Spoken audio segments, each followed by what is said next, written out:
Hey, Global Valley class. I'm obviously not here right now to present my picture because I'm at jury duty, so I decided to do a video presentation instead.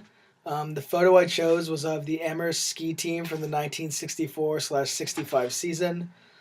Chose this image for a couple reasons. Number one, is because I'm a football player. I'm always in Conway classroom and always in the athletic center there. And so I'm always walking down kind of that big hall with all these images, and I would see the ski team, and I thought it was very interesting because I've been skiing since I was 2 years old. I'm from California. Love to ski, and so I kind of wanted to take that angle, and that's why I chose the picture. So my reading of the picture was I think it just really affirmed Amherst as this kind of rich white male privileged institution from back in the 1960s. I remember reading in Arias's book that she talked about that in the 60s Amherst was this this institution that was very white, very male, and very rich.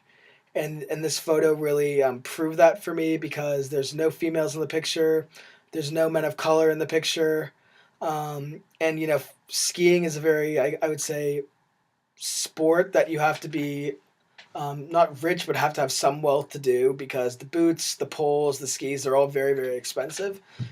And so I read the image as basically saying that back in 1964/1965, Amherst still was an institution that was very privileged and very rich and very white.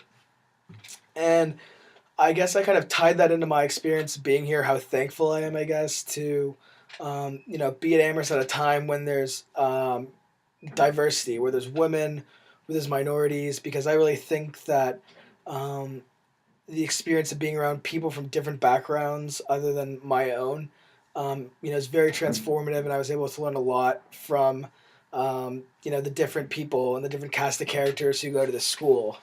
And so I also like kind of posed a question too that if Amherst was still kind of kept the way that it was back in the 1964/65, like what they represented in the ski team, I kind of questioned if I would even be at the school. I am white. I don't really consider myself rich or anything like that. Um, but Aries was talking about how a lot of the kids who would go here during that time were from these prestigious prep schools like Phillips Andover and Phillips Exeter. And so, one of the questions I posed in my paper was like, would I even be here right now if Amherst really hadn't like decided to include diversity in its admissions? And it may not be racial diversity, but could still be geographic diversity. Like I'm from California, I'm not from the East Coast, and also kind of like school diversity. Like I went to a private Catholic high school in California, it was not really that prestigious at all, but I still ended up here. So yeah, it's my presentation. Thank you for listening and enjoy the rest of class.